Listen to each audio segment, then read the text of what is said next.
মির্চি নিবেদন, গল্প gold mine. গল্প গোল্ড মাইন।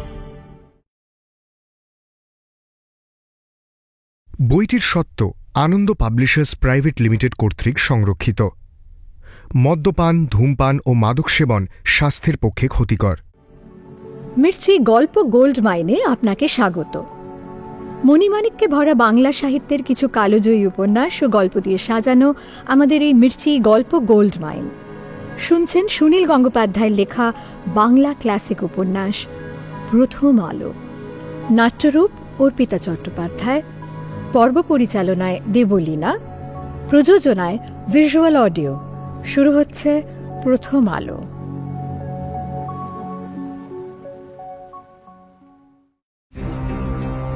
আমি কুমারী মনমোহিনীকে অবিলম্বে বিয়ে করতে চাই।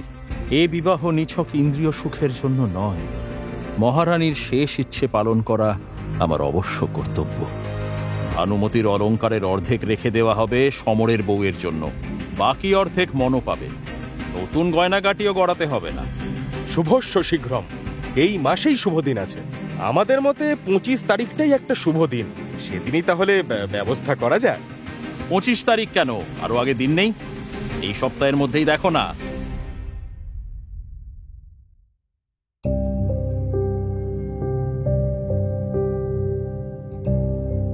একদিকে রবি তার নতুন বৌঠানকে কথা দিয়েছে বলে পথের হাজার ঝঞ্ঝাট উপেক্ষা করে গভীর রাতে ফিরে আসছে চন্দননগরে তাদের সেই সুখনীরে, যেখানে প্রায় সমবয়সী বৌদি দেওরের গান, কবিতা, গল্পে মুখরিত হয়ে ওঠে বাড়িটি, যেখানে রবির উপস্থিতি কাদম্বরীকে ভুলিয়ে দেয় তার প্রতি জ্যোতিরিন্দ্রনাথের অবহেলাকেও।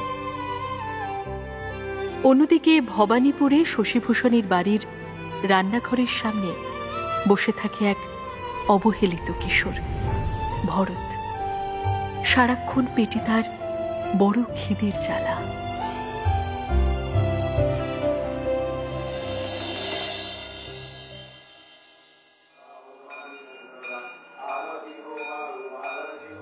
ভবানীপুরের বাড়ির রাঁধুনি ঠাকুর নিত্যানন্দকে দেখতে দেখতে ভরতের বারবার মনে পড়ে যায় ত্রিপুরার রাজবাড়ির পাচক কেওটারামের কথা, যে ভরতকে প্রায় এটা ওটা খেতে দিত। নিত্যানন্দের সঙ্গে কেওটারামের কোনো তুলনাই হয় না। কেওটারাম প্রায় বৃদ্ধ, গায়ের রং পোড়া হাঁড়ির মতন, একটা চোখ অস্বচ্ছ, কিন্তু তার মুখের রেখাগুলি নরম। কেওটারাম আসামের লোক, সেই জন্যই বোধহয় ভরতের প্রতি তার পক্ষপাতিত্ব ছিল। নিত্যানন্দ মাঝ বয়সী, বেঁটে ও চ্যাপ্টা ধরনের শরীর, মাথায় টাক, রং বেশ ফর্সা। তার বাড়ি বালেশ্বর জেলায়।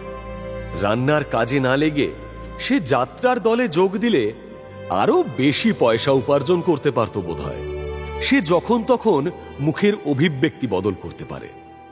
বাবুদের কারোর সামনে সে একেবারে বিনয়ের অবতার, হাত জোড় করে থাকে, মুখে একটা তেলতেলে মাখো মাখো ভাব, আধবোঝা চোখ। আবার বাবুরা চলে গেলেই সে মুহূর্তের মধ্যে ভঙ্গি বদলায়, চোখ জ্বলে ওঠে, আর 3 জন সহকারীর প্রতি তর্জন গর্জন করে, চড়চাপড়ও মারে। ভরতকে সে ধর্তব্যের মধ্যেই আনে না। এ বাড়িতে কার কিরকম খাতির তা সে তীক্ষ্ণ নজরে বুঝে নেয়। প্রথম শশীভূষণ যখন একটা ক্যাংলা চেহারার পাগলকে এনে আদিক্ষেতা করতেন, তখন মনে হয়েছিল এই ছেলেটা বাবুদের মহলেরই একজন হিসেবে গণ্য হবে। কিন্তু এখন ভরতকে কেউ পাত্তা দেয় না। সে সারাদিনে কখন কি খায় তা নিয়ে কেউ খোঁজ খবরও করে না। শশীভূষণ অনেকটা সুস্থ হলেও পুরোপুরি স্বাভাবিক জীবনে ফিরে আসেননি। 2 দিন অন্তর ফিটেন গাড়ি করে ডাক্তার মহেন্দ্রলাল সরকারের কাছে যান, বাকি সময় শুয়েই থাকেন। ভরতের কথা যেন তিনি ভুলেই গেছেন।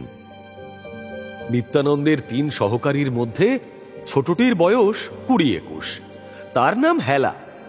ভরত এই হেলার কাছ থেকে সহানুভূতি আদায়ের চেষ্টা করে, তার চোখের দিকে তাকিয়ে থাকে। সে যেদিকেই যায় তাকে অনুসরণ করে দৃষ্টি দিয়ে। হেলার ওপর দিনের প্রথম দায়িত্ব সব উনুনের ছাই বার করা। পাথুরে কয়লা জিনিসটা নতুন, সকলে এখনো অভ্যস্ত হয়নি। এরা সুদূরী কাঠের জালে রান্না করে, ছাই উঠতে থাকে, ভরতের চোখে মুখে লাগে, তবু সে সরে যায় না। খিদের জ্বালায় সে দাঁতে দাঁত চেপে থাকে। মনটাকে ফেরাবার জন্য সে তার পুরনো পড়া মনে করে। টুইঙ্কেল টুইঙ্কেল লিটল স্টার, আ স্লাই ফক্স মেট আ হেন। অস্তি গোদাবরীর তীরে বিশাল শাল্ললি তরু। পৃথিবীর কর্মক্ষেত্রে জুঝিব দিন রাত। কালের প্রস্তর পটে লিখিব অক্ষয় নিজ নাম। অলস নিদ্রায় পড়ি করিব নাই শরীরপাত। মানুষ জন্মেছি যবে।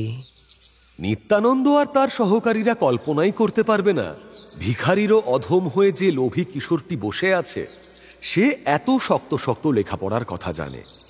একসময় নিত্যানন্দ ওপরে গেলে হেলা অন্যদের বলে, এই বিলুইটারে এবার বিদেয় করি, চোখ দিয়ে আমাকে গিলে খাচ্ছে গা।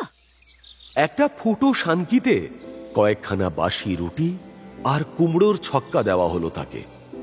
গত রাতে বাবুদের অবশিষ্ট সেই খাদ্যই হাভাতের মতন অতি দ্রুত খেতে শুরু করলো এই রাজার কুমার।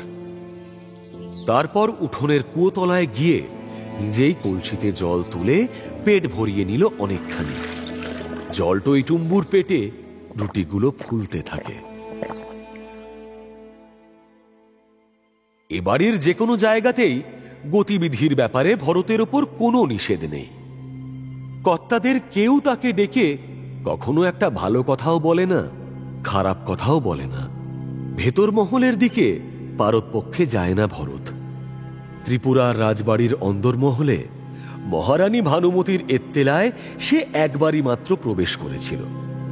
নারী জাতি সম্পর্কে তার মনে একটা ভয় ধরে গেছে। কোন রমণীর চোখের দিকে সে সরাসরি তাকাতে পারে না।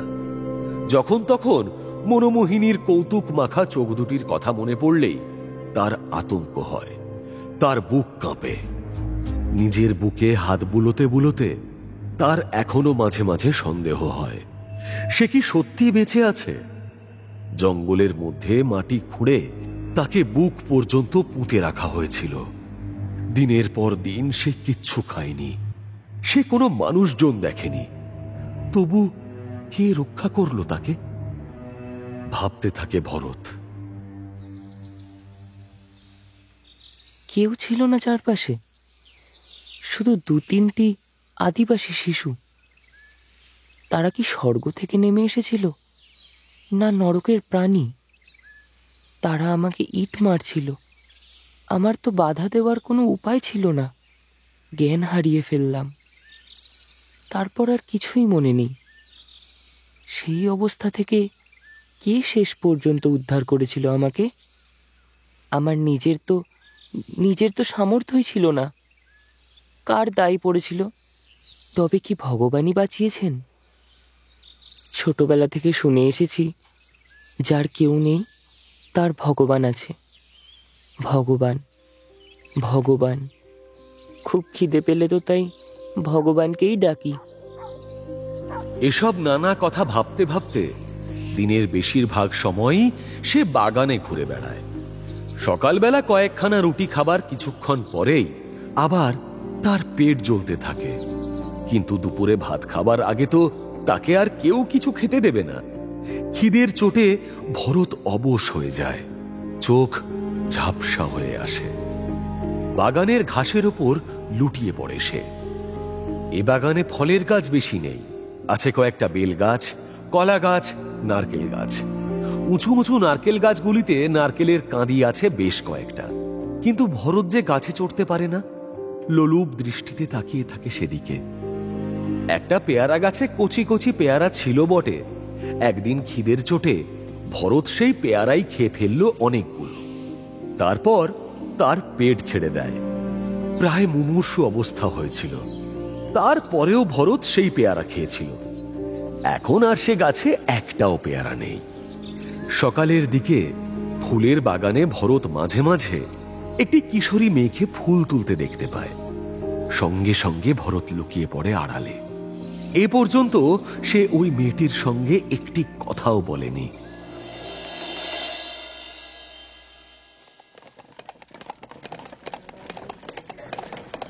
বাড়ির দেউড়ির একপাশে দারোয়ানের ঘর। তার নাম নটবর। প্রায় সারাদিনই নটবর শুয়ে থাকে একটা খাটিয়ায়। তার আসল কাজ শুরু সন্ধ্যের পর। তখন সে একটা বন্দুক কাঁধে নিয়ে পায়চারি করে আর মাঝে মাঝে চেঁচিয়ে উঠে বলে, জয় সিয়ারাম, জয় জয় সিয়ারাম। গভীর রাতে সে কিছুক্ষণ অন্তর অন্তর ওই হুঙ্কার দিয়ে তার জেগে থাকার কথা মালিকদের জানান দেয়। জয় সিয়ারাম, জয় সিয়ারাম, জয় জয় সিয়ারাম। নটবরের রান্না বান্নার কোনো বালাই নেই। সে দুবেলায় ছাতু আর লঙ্কা খায় আর ভালোবাসে কলা। ভরত ওই নটবরের খাওয়ার সময় বেশ কয়েকবার কাছাকাছি ঘুরঘুর করছে, কিন্তু দারোয়ানজি একটু প্রসাদও দেয় না। তার চক্ষু লজ্জাও নেই, খাওয়ার সময় নজর লাগার ভয়ও নেই। মাঝে মাঝেই দেউড়ি খোলা থাকলে শিয়াল ঢুকে পড়ে বাগানে। ভবানীপুরে বড় শিয়ালের উৎপাত। সন্ধে হতে না হতেই তাদের হুক্কা হুয়া শুরু হয়ে যায়। এক শিয়াল এদিকে ডাকলে সঙ্গে সঙ্গে অন্য দিক থেকে জবাব দেয় আরেক শিয়াল। এমনকি দিনের বেলাতে তারা দৌরাত্ম্য করে। অদ্ভুত সাহস ও বুদ্ধি এই প্রাণীটির। কিছুদিন আগে এই বাড়িটির রান্নাঘর থেকে একটা আস্ত কাতলা মাছ চুরি করে পালিয়েছে দিনে দুপুরে। দেউড়ি পেরিয়ে বাড়ির পিছন দিক ঘুরে কি করে রান্নাঘর পর্যন্ত শেয়ালটা পৌঁছলো সেটাই এক আশ্চর্যের ব্যাপার। বড় কর্তার কাছে নটবর সাংঘাতিক বকুনি খেয়েছিল। তার চাকরি যাবার উপক্রম হয়েছিল, কিন্তু পরদিন রাতেই বন্দুকের গুলিতে একটা শিয়াল মেরে সে তার বীরত্বের প্রমাণ দিয়েছে।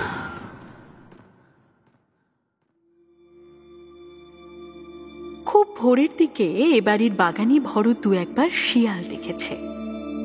বাগানের পাঁচিলে নিশ্চয়ই কোথাও ফাঁক ফোকর আছে। ভরত অবশ্য শিয়ালকে ভয় পায় না।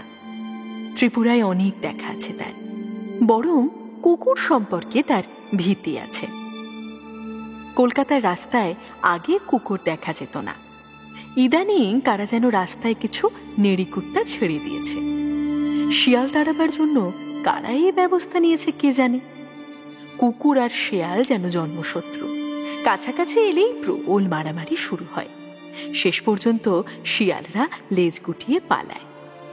কুকুরের পাল যখন আসে এ পল্লীতে, কয়েকদিন শিয়ালের উপদ্রব বন্ধ থাকে।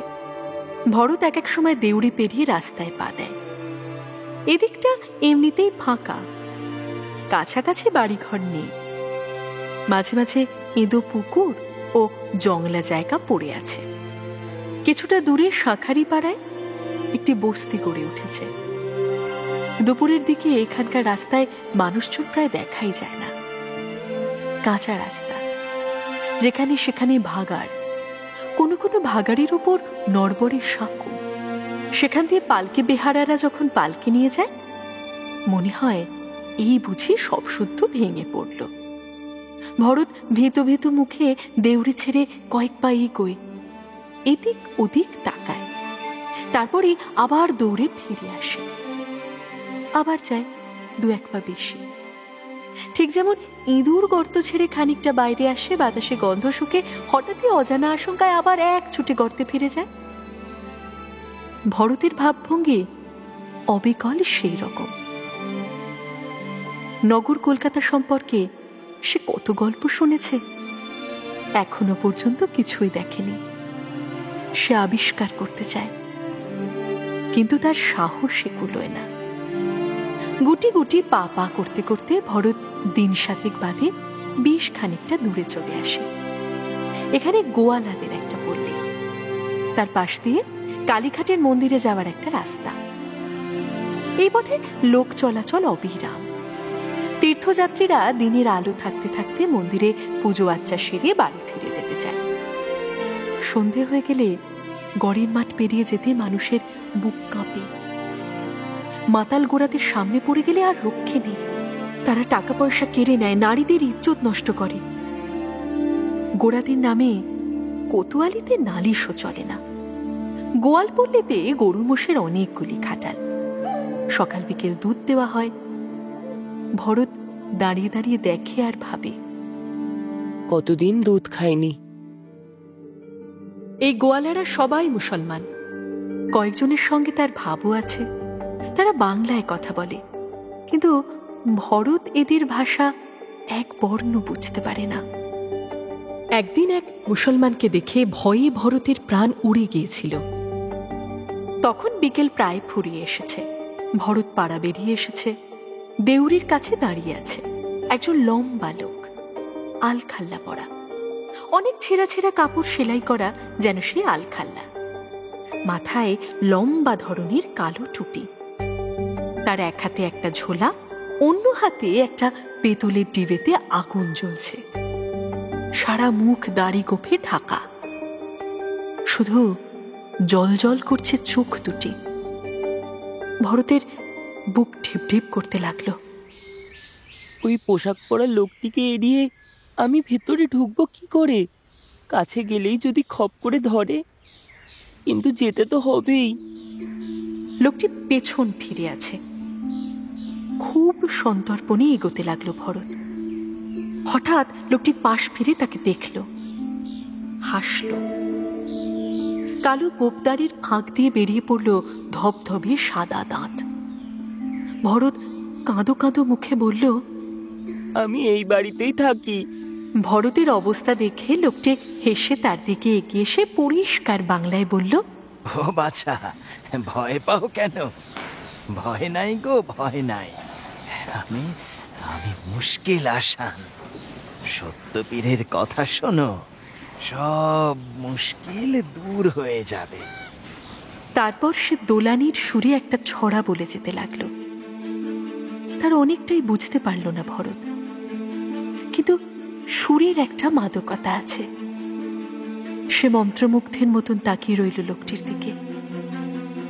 ছড়া শেষ করার পর লোকটি আগুনের শিখার উপর একটুক্ষণ নিজের হাত রেখে সেই তপ্ত হাত বুলিয়ে দিল ভরতের মুখে। এরকম 3 বার করার পর সে একটা কাজলের ফোঁটা দিল তার কপালে, বলল, আর ভয় নাই, তোমাদের সব বিপদ দূর হয়ে যাবে। বাড়ির ভিতর থেকে আমার জন্য একটি পয়সা এনে দাও তো বাপ আমার। লোকটির চেহারা দেখে আতঙ্ক জন্মালেও তার হাতের স্পর্শ বেশ স্নিগ্ধ। শরীরটা যেন জুড়িয়ে গেল ভরতের, আর তার ভয় করছে না। কিন্তু পয়সা সে কোথায় পাবে, কার কাছে চাইবে? সমস্যাটা খুব সহজেই মিটে গেল। প্রায় সেই মুহূর্তেই বাড়ির সামনে এসে থামল একটা ল্যান্ডো গাড়ি। তার থেকে নামল মেজকর্তা, পাক্কা সাহেবী পোশাক পরা মণিভূষণ লোকটির কাছে নিজের মাথায় গিয়ে দিয়ে বললেন, দাও হে মুশকিল আসান, আমায় তোমার আশীর্বাদ দাও, অনেকদিন তো আসোইনি। লোকটি মণিভূষণের মুখে মাথায় 3 বার হাত বুলিয়ে দিলে তিনি তাকে একটি দুয়ানি দিলেন। সে সন্তুষ্ট মনে আরও স্বস্তি বচন উচ্চারণ করে চলে গেল। এদিকে পয়সার কথাটা শোনার পর থেকে ভরতের মনে নতুন করে একটা দুঃখ চাড়া দিল। তার কোনো পয়সা নেই, কিন্তু পয়সা খরচ করার অভ্যেস তার ছিল। ত্রিপুরায় রাধারমন ঘোষ তাকে মাসে 10 টাকা করে জলপানি দিতেন। তার মনে পড়ে গেল, 7 টাকা কয়েকটা পয়সা বিছানার বালিশের নিচে রয়ে গিয়েছিল। কি নিল কে জানে। এখানে কেউ আমাকে পয়সা দেয় না। পয়সা থাকলে খিদের সময় কিছু কিনে খেতে পারতাম। গোয়ালাদের পল্লীর কাছে একটা মুদিখানা দেখেছি, সেখানে 2 পয়সায় 1 ধামা মুড়ি পাওয়া যায়, আর কি সুন্দর সাদা সাদা বাতাসা বিক্রি করে। শশীভূষণ অনেকদিন ভরতের সঙ্গে একটা কথাও বলেননি। যেদিন তিনি ডাকলেন সেদিন ভরত সাড়া দিতে পারল না।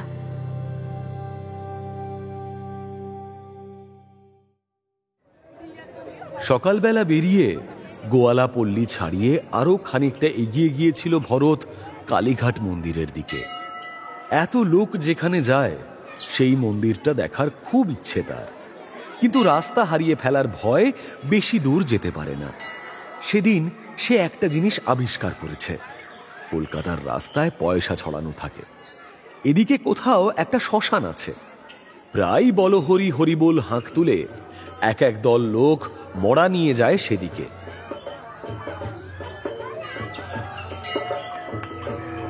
সাধারণ বাড়ির মড়া আর অবস্থাপন্ন বাড়ির মড়ার তফাৎ বোঝা যায় শ্মশান যাত্রীদের আচরণ দেখে। সাধারণ মানুষ যায় দড়ির চারপাইয়ে শুয়ে, বাহকেরা ছোটে হনহনিয়ে, যত তাড়াতাড়ি সম্ভব পুড়িয়ে ফেলার জন্য ব্যস্ত।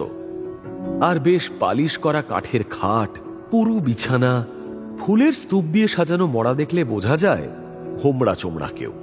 সব বাহকরা হাঁটে ধীর গতিতে, সামনে দু একজন খোল কত্তাল বাজিয়ে কীর্তন গায়।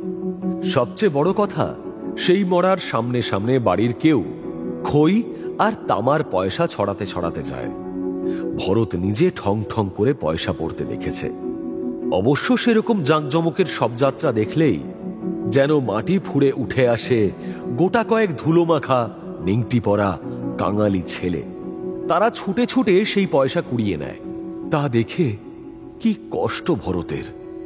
খিদে তার পেট মচড়ায়।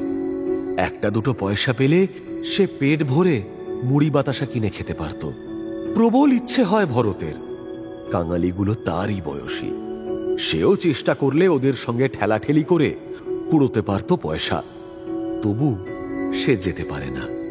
বিমর্ষ মুখে দাঁড়িয়ে দাঁড়িয়ে দেখে রাজবাড়িতে যে মানুষ, রাজকুমারের সম্মান সে কখনো পায়নি বটে, তবু তো রাজরক্ত আছে তার শরীরে। সে মুখ ফুটে কারুর কাছে কিচ্ছু চাইতে পারে না। নটবর দারোয়ান তাকে দেখিয়ে দেখিয়ে একসঙ্গে 4-5টা কলা খায়। ভরতের কত ইচ্ছে করে একটা কলা খেতে, কিন্তু কোনোদিন চাইবে না সে। রান্নাঘরের দাওয়ায় সে বসে থাকে, বসেই থাকে, কিছু চায় না তো কখনো। সে কি করে কাঙালিদের সঙ্গে মিশে পয়সা কুড়োবে? দেউড়ি দিয়ে ঢুকে ভরত দেখল বাগানে বেশ কিছু মানুষের ভিড়। ওখানে আবার কি ব্যাপার? ভরত এগিয়ে গিয়ে দেখতে পেল ফুল বাগানের ধারে শশীভূষণ তেপায়া স্ট্যান্ডের উপর ক্যামেরা বসিয়েছেন। পাশে তার 3-4 জন বন্ধু। বাড়ির কিছু লোকও উঁকি ঝুঁকি মারছে কাছ থেকে। নটবর দারোয়ান বেশ সেজে গুজে, মাথায় পাগড়ি পরে, কাঁধে বন্দুক নিয়ে এদিক ওদিক তাকাচ্ছে, যেন তারও ছবি উঠে যাবে। কালো কাপড়ে ক্যামেরা ও নিজের মাথা ঢাকা দিয়ে শশীভূষণ বলতে লাগলেন, একটু একটু ডাইনে সরো। না না, অতটা নয়। আরে পুতনিটা উঁচু করো। ওহ, চোখ খোলো, চোখ খোলো, ভালো করে চোখ তুলে চাও। কাকে শশীভূষণ এইসব বলছেন তা প্রথমে বুঝতে পারেনি ভরত। আরো কাছে এসে দেখল এই বাগানে প্রায় সকালে পুজোর ফুল তুলতে আসে যে মেয়েটি, সে একটা হলুদ শাড়ি পরে দাঁড়িয়ে আছে ফুলের ঝাড়ের পাশে, ঠিক পুতুলের মতন স্থির, একটা হাত উঁচু করা। ছবি তোলা সহজ কর্ম নয়। সেই ভঙ্গিটি পছন্দ হলো না শশীভূষণের। মেয়েটিকে জায়গা বদলাতে হলো। ক্যামেরাও সব সরঞ্জাম সমেত সরে এলো। আবার নানা রকম নির্দেশ। তবু শাটার টিপলেন না। শশীভূষণ কালো কাপড় সরিয়ে আকাশের দিকে তাকিয়ে বললেন, যা, মেঘ এসে গেল। এই আলোতে হবে না। আরে পাতলা মেঘ, এক্ষুনি সরে গিয়ে রোদ উঠবে। তাহলে বরং একটু অপেক্ষা করা যাক। ভূমিসুতা, ভূমিসুতা, ওইখানে দাঁড়িয়ে থাকো, নড়বে না। এই মেয়েটি দেবদাসী ছিল, নাচতে জানে নিশ্চয়ই। নাচের পোজে ছবি তুললে কিন্তু প্রাইজ পাবার মতন হতো। ও মোটেও দেবদাসী ছিল না। ওকে দেবদাসী করবার জন্য জোর করে ধরে নিয়ে যাওয়া হচ্ছিল। ও নাচ জানবে কি করে? কিন্তু এ কথা শুনে ভূমিসুতা যেন একটু উসখুস করে উঠল। আর তারপর শশীভূষণকে অবাক করে দিয়ে বলল, আমি নাচতে জানি, দেখাবো? মানে? না না না, একটুও নড়বে না, অ্যাঙ্গেল নষ্ট হয়ে যাবে। ভূমিসুতা ধমক খেয়ে আর নড়ল না। তখন শশীভূষণ বন্ধুটির দিকে ফিরে বললেন, ছি ছি ছি ছি ছি, কি যে অদ্ভুত কথা বলো তুমি। কথা বলে মুখ ফেরালেন। আর এইবার তিনি ভরতকে দেখতে পেলেন ভিড়ের এক ফাঁকে। কয়েক মুহূর্ত তাকিয়ে রইলেন তার মুখের দিকে, যেন ভরতের কথা তিনি ভুলেই গিয়েছিলেন। তিনি বললেন, ভরত, তুই ভালো হয়ে গেছিস? এদিকে আয়, এদিকে আয়, এদিকে আয়। আরে এদিকে আয় তো, কাছে আয়। সঙ্গে সঙ্গে দারুণ অভিমানে ভরে গেল ভরতের মুখ। এ বাড়িতে এই একটি মাত্র মানুষ ছাড়া আর কাউকেই সে চিনে না। কেউ কথা বলে না তার সঙ্গে। এমনও দিন যায় সারাদিনে ভরতের একবার মুখ খোলার কারণ ঘটে না। সারা দুনিয়াতেই শশীভূষণ মাস্টার ছাড়া তার আপনজন আর কেউ নেই। তিনিও ভরতকে তাচ্ছিল্য করেছেন। ভরতের অসুখ সেরে গেছে কিনা সে খবরও রাখেন না। ভরতের যে এত খিদে পায় তাও জানেন না তিনি। অভিমানের বাষ্পে গলা রুদ্ধ হয়ে গেছে ভরতের। সে কোনো উত্তর দিল না। বন্য প্রাণীর মতন মাথা নিচু করে ভিড়ের মধ্যে ঢুঁসো মেরে ছুটে বেরিয়ে গেল। আর দেখা গেল না তাকে।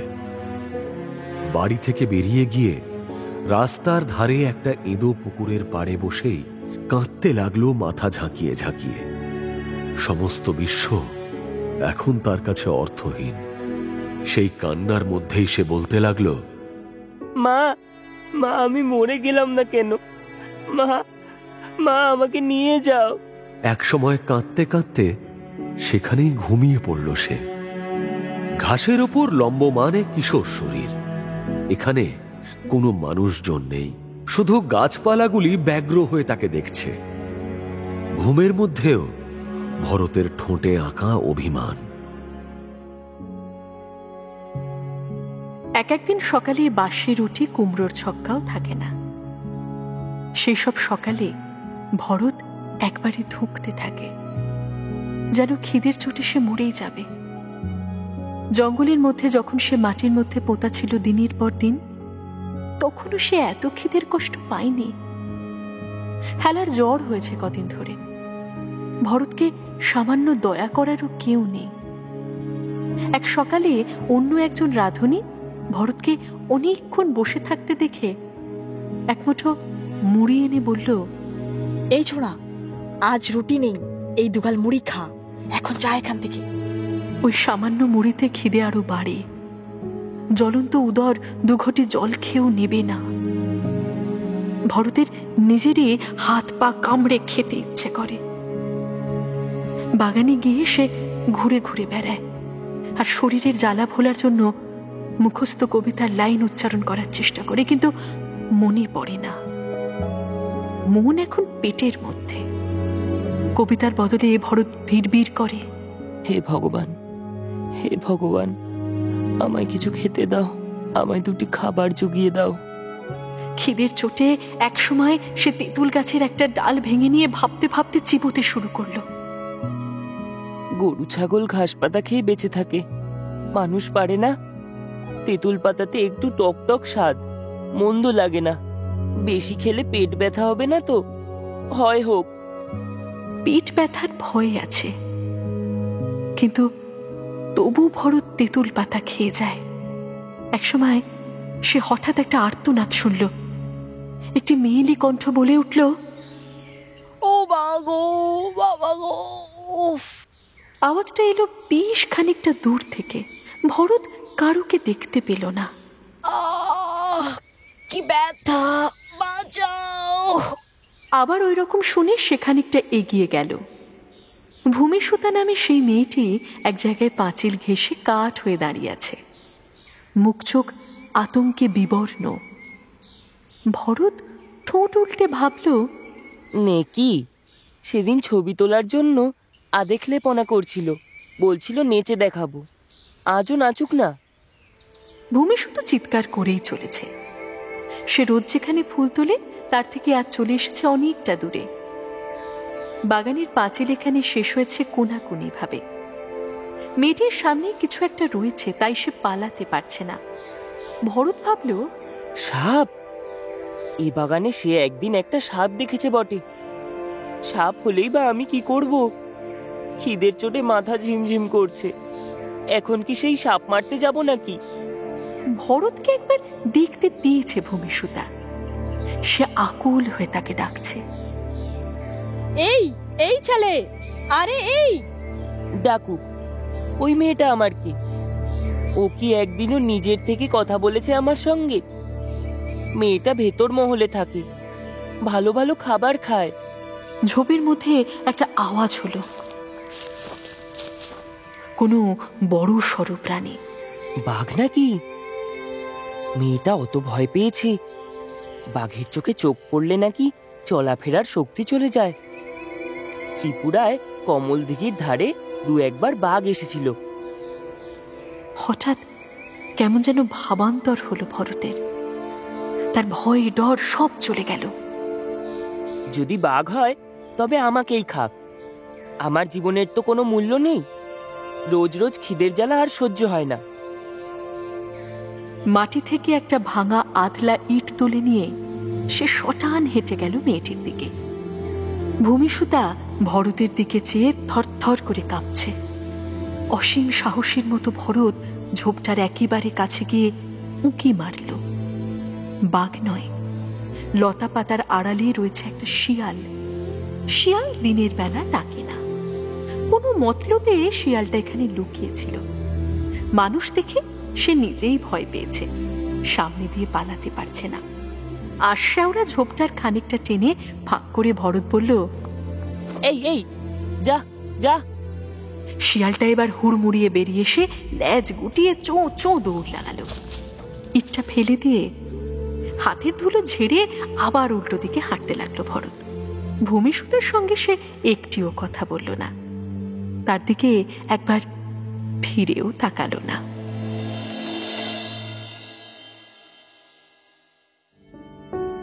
ওদিকে রাধারমণ কলকাতা থেকে পাহাড় ইজারা দিয়ে টাকা নিয়ে ত্রিপুরায় ফিরে যাওয়ার পরে মহারাজ বীরচন্দ্র মাণিক্য তাঁর পাটরানীর মৃত্যু শোকে তীর্থ করতে গেলেন বৃন্দাবনে।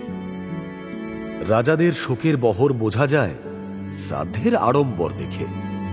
মহারানী ভানুমতি সৌভাগ্যবতী। তাঁর শ্রাদ্ধের অনুষ্ঠান হলো 2 জায়গায়, রাজধানী আগরতলায় এবং বৃন্দাবনের পুণ্যস্থানে। রাজকোষ থেকে খরচ হলো 1 লক্ষ টাকা। আর কোন রানীর পারলৌকিক কাজের জন্য এই বিপুল অর্থ ব্যয় কল্পনাই করা যায় না। ত্রিপুরার অনুষ্ঠানে বীরচন্দ্র সারাদিন অভুক্ত থেকে যজ্ঞ করেছেন। তার চক্ষু দুটি অশ্রু সজল। ব্রাহ্মণদের বস্ত্র, স্বর্ণখণ্ড ও 100 গোবৎস দান করেছেন। সবাই ধন্য ধন্য করেছে রাজার নামে। বৃন্দাবনে এসে মহারাজ 1,500 ব্রাহ্মণকে ভোজ দিয়েছেন। এত বড় শ্রাদ্ধবাসর এখানকার মানুষ বহুদিন দেখেনি। অনেকে বলা বলি করতে লাগলো, রাজার মতো রাজা বীরচন্দ্র মাণিক্য কি ঘটা করে রানীর শ্রাদ্ধ করলেন বলো? তা তো বটেই, বৃন্দাবন এমন শ্রাদ্ধ বহুকাল দেখেনি। সত্যি বলতে কি, অত দূর থেকে এসে ত্রিপুরার রাজা জয়পুরের রাজাদেরও টেক্কা দিয়েছেন। তবে বৃন্দাবন শোক প্রকাশের উপযুক্ত স্থান নয়। নাম মাহাত্মেই অনেক কথা মনে পড়ে ত্রিপুরারাজ বীরচন্দ্র মাণিক্যের। আকাশে কাজল বর্ণ মেঘ দেখে মনে পড়ে এক বংশীধারী চিরকিশোরের কথা। যমুনার তরঙ্গে ভেসে ওঠে চিরকালের প্রেমিকা রাধার মুখচ্ছবি। সেই রাখালের দল ও গোয়ালিনীরা আর নেই বটে, কিন্তু বাতাসে কান পাতলেই যেন শোনা যায় তাদের গান ও কলহাস্য। বৃন্দাবনের পথের ধুলোতেও ছড়িয়ে আছে রাধাকৃষ্ণের স্মৃতি। বীরচন্দ্রের কবিমন উতলা হয়ে ওঠে। মহারাজ আরও কয়েকটি তীর্থ দর্শনে যাবেন ভেবেছিলেন, কিন্তু তড়িঘড়ি ফিরে এলেন ত্রিপুরায়। রাধারমণ ঘোষ, ধনঞ্জয় ঠাকুর, নবোধ্বজ সিংহ প্রমুখ কয়েকজন ঘনিষ্ঠ পারিষদকে ডেকে ব্যক্ত করলেন তাঁর হৃদয়ের বাসনা। আমি কুমারী মনমোহিনীকে অবিলম্বে বিয়ে করতে চাই। এ বিবাহ নিছক ইন্দ্রিয় সুখের জন্য নয়। এই প্রৌঢ় বয়সে এসে আমি আবার বরের টোপর মাথায় দিতে চাইছি নেহাত বাধ্য হয়েই, এক মহান দায়িত্ব পালনের জন্য। মৃত্যুর আগে মহারানী ভানুমতি তাঁর এই ইচ্ছে আমাকে জানিয়ে গেছেন। মহারানীর শেষ ইচ্ছে পালন করা আমার অবশ্য কর্তব্য। এ প্রস্তাব শুনে কেউই বিস্মিত হলেন না। রাধারমণ বললেন, তাহলে কন্যাটিকে তার পিত্রালয়ে পাঠিয়ে দেওয়া হোক। আগামী বৎসর শুভ দিনক্ষণ দেখে। আগামী বৎসর? এত দেরি করতে হবে কেন? বীরচন্দ্র হাসতে লাগলেন, নিজে কিচ্ছু বললেন না। শুভস্য শীঘ্রম, এই মাসেই শুভ দিন আছে। ধনঞ্জয় ঠাকুর চুপ করে রইলেন। তিনি জানেন এই বিবাহের প্রধান উদ্যোক্তা নমোধ্বজ। মহারাজ বীরচন্দ্র ইচ্ছে করলেই মনোমোহিনীকে কাছুয়া হিসেবে অন্তঃপুরে রাখতে পারতেন, কিন্তু তিনি ওই মেয়েটিকে বিবাহের স্বীকৃতি দিচ্ছেন নবোধ্বজের চাপে। নবোধ্বজের মৃতা ভগিনীর কন্যা এই মনোমোহিনী। আহা নবোধ্বজ, তোমরা বাঙালি বাবুদের রীতিনীতি জানো না? ওদের পরিবারে কেউ মারা গেলে 1 বছর কাল অশৌচ চলে। কি ঘোষমশাই, তাই না? বিয়ের কোণে আসে বাপের বাড়ি থেকে, তাই ও মনকে এখন বাপের বাড়ি পাঠিয়ে দিতে বলছে। বাঙালি বাবুদের রীতি এ রাজ্যে চলবে কেন? বউ মরে গেলে কি কেউ আর সন্দেশ খায় না? সন্দেশ খাবার ইচ্ছে হলো আজ, আর খাবে 1 বছর পরে। এসব আমরা বুঝি না। এই বিচিত্র উপমা শুনে রাধারমণ চুপ করে গেলেন। এবার মুখ খুললেন ধনঞ্জয় ঠাকুর। ক্ষত্রিয়দের স্ত্রী বাপের বাড়ি থেকে সেজেগুজে দোলায় চেপে আসে না, ক্ষত্রিয়রা কন্যা লুণ্ঠন করে আনে। আমাদের মতে 25 তারিখটাই একটা শুভ দিন, সেদিনই তাহলে ব্যবস্থা করা যাক। আমার ইচ্ছে একটা ইংলিশ ব্যান্ড পার্টি আনা হোক চিটাগাং থেকে। ঘোষমশাই, তাতে কত খরচ পড়বে?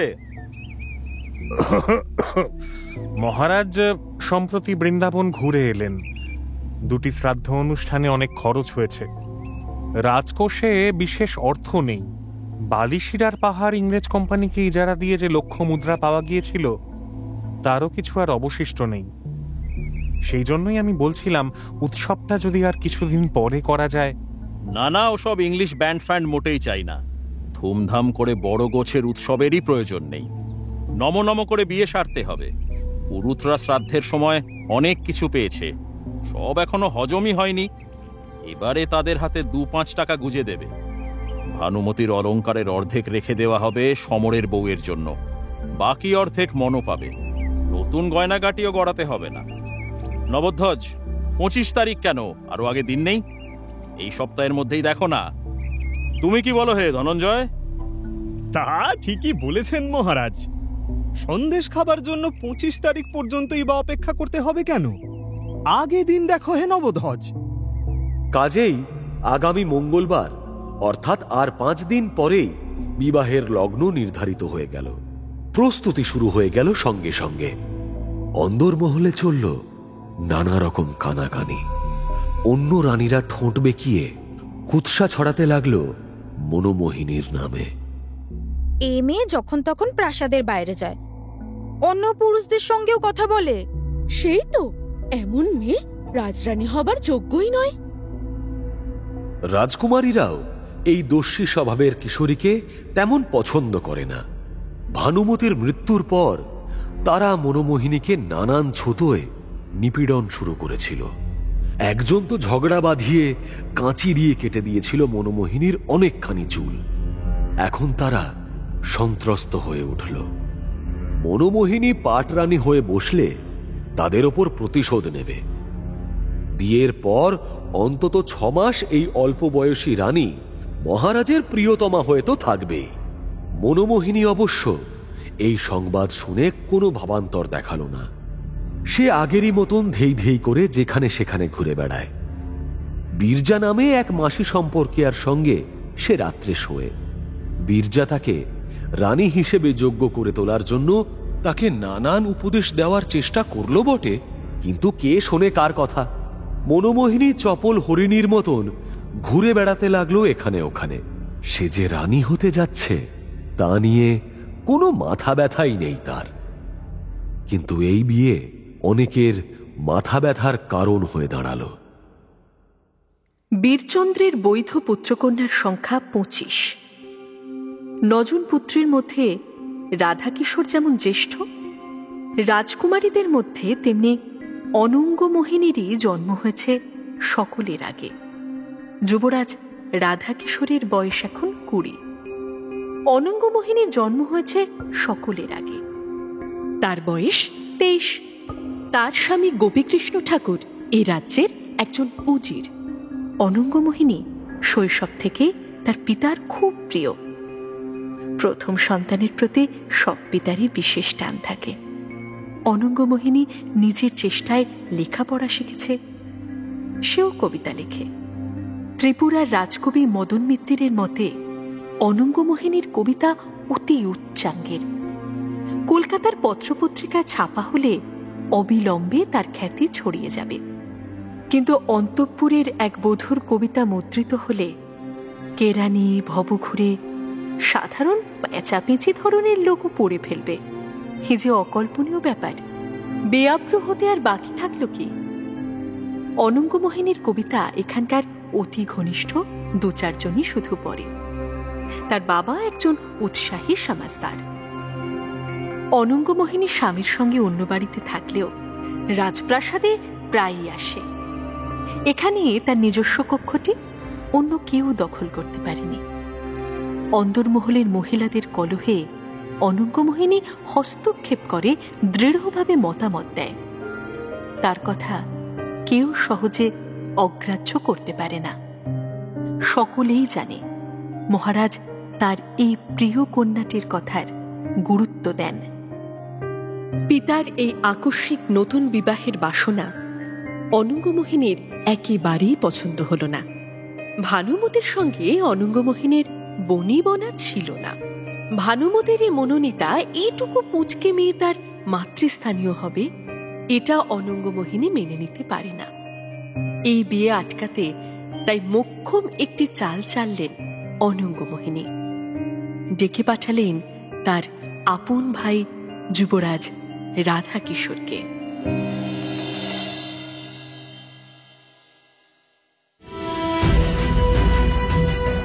কি চাল চালতে চলেছে অনঙ্গমোহিনী? এতে কি আটকে যাবে বীরচন্দ্র মাণিক্যের সঙ্গে মনোমোহিনীর বিয়ে? আর মনোমোহিনীর সেই জড়ভরত কলকাতায়, তার ভবিষ্যতেই বা কি লেখা আছে?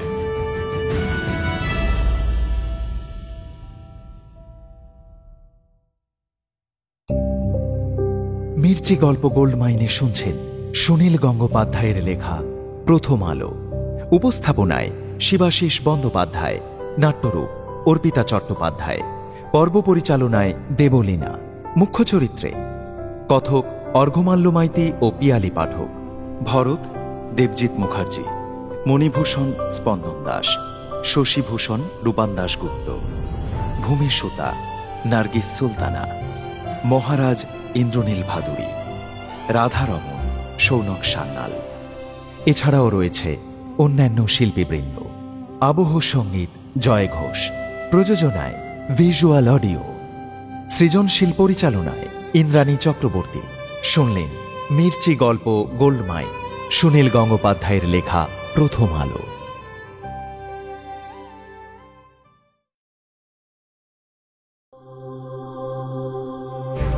মির্চি নিবেদন গল্প গোল্ড মাইন। গল্প গোল্ড মাইন।